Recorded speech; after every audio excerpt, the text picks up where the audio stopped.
আমার ভাইয়েরা, নবীর সাহাবীগুলি এত কষ্ট করেছে, এবং কি আইমে জাহেলিয়াতের যুগে আমার নবীর একজন সাহাবী ছিল, নাম হলো দাহিয়াতুল কলবি। বলেন সুবহানাল্লাহ। নবীর কাছে এসে ডাক দিয়ে কই, ইয়া রাসূলুল্লাহ, ইয়া হাবিবাল্লাহ, নবী গো, ও আমার দয়াল নবী, মায়ার নবী, প্রাণের নবী, নবী গো, প্রত্যেকের গুনাহ মাফ করবে, আমার গুনাহ আল্লাহ বুঝি মাফ করবে না? আমার নবী ডাক দিয়ে কয়, দাহিয়াতুল কলবি, এমন কি গুনাহ করেছ বলো না আমারে।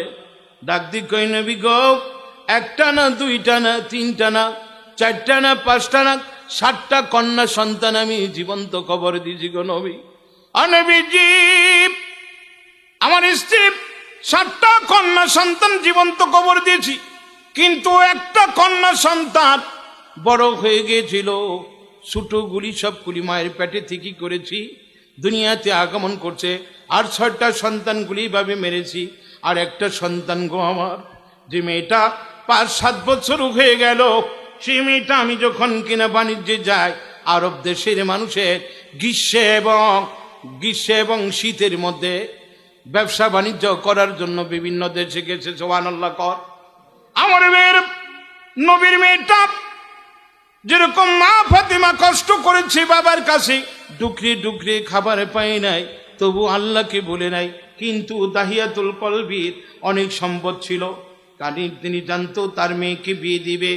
গরিব মানুষ তাদের মেয়েদেরকে বিয়ে দিত অন্য জায়গায়, কিন্তু ধনী মানুষগুলি তাদের কন্যা সন্তানগুলি জীবন্ত কবর দিয়ে ফেলতে। বলেন নাউজুবিল্লাহ। বন্ধুরা আমার, দাহিয়াতুল কলবি কয়, বিবি গো, আমি যখন কিনা বাণিজ্যে যাই, আমার যদি কন্যা সন্তান হয় মেরে ফেলবা, আর যদি পুত্র সন্তান হয়, আমার সন্তানটাকে যদি করো, আমার কাছে চিঠি লিখবা, আমার সন্তানের জন্য আমি অনেক কিছু নিয়ে আসবো। আল্লাহু আকবার। মা হইয়া কিভাবে সন্তান মেরে ফেলবে এই চিন্তাও করতে পারে নাই।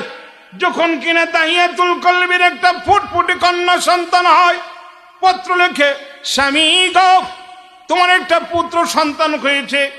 এই কথা বলল দাহিয়াতুল কলবি। আমি নবীকে অনেক খুশি হইলাম, কিন্তু আমার স্ত্রী মিথ্যা কথা লিখেছে, আমার ছেলে না হইয়া মেয়ে হয়েছে। এই কথা আমার বিবি মিথ্যা কথা লিখেছে। আমার অনেক দিন পর আমি যখন কিনা বাড়িতে আসি, আমার বিবিকে ডাক দেখলাম, বিবি রে, আমার সন্তানটা কই, আমার ছেলেটা কই, দাও আমার কোলে।